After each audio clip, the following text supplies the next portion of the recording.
Opening. When you know you have options, you can afford to be patient.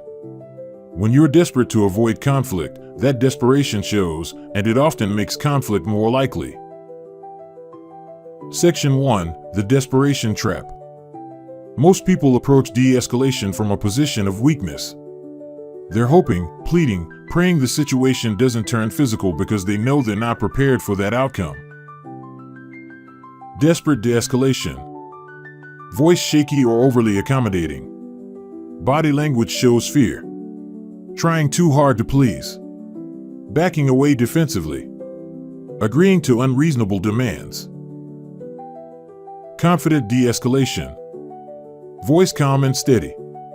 Body language relaxed but alert. Speaking as equals. Maintaining reasonable boundaries.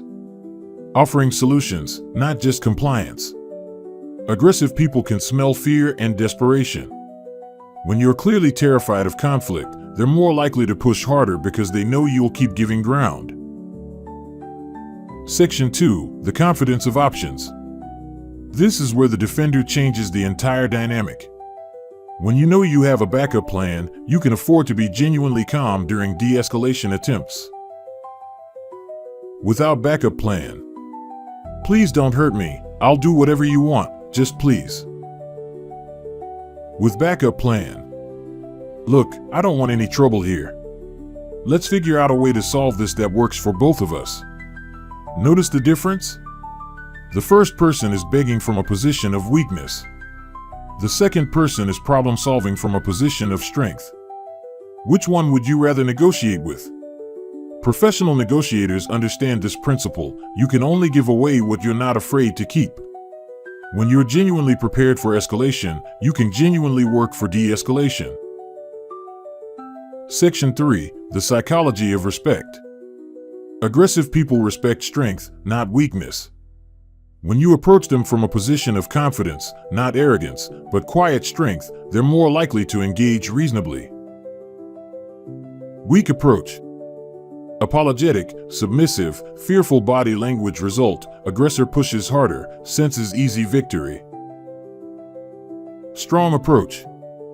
Calm, respectful, prepared body language result. Aggressor reassesses, considers reasonable resolution. It's counterintuitive, but the person who's most prepared for conflict is often the person who can most effectively prevent it. When someone knows you're not afraid of escalation, they're more motivated to find peaceful solutions. The defender visible on your belt, neck rig, or in your hand sends a clear message: I prefer to talk, but I'm prepared for alternatives. That preparation often makes the talking more effective.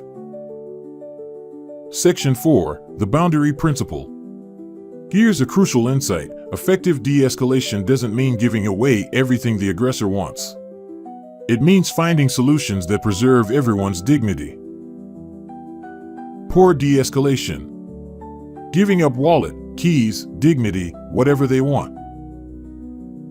Effective de-escalation. I understand you're upset. Let's find a way to resolve this that doesn't end badly for either of us. When you're confident in your ability to protect yourself, you can afford to protect the other person's dignity too. You're not cornered, so you don't need to corner them. The goal isn't to win the argument, it's to end the conflict. When both people can walk away with their dignity intact, violence becomes unnecessary. Section 5. When talking doesn't work. Sometimes, despite your best efforts, de-escalation fails. This is where having backup confidence becomes crucial.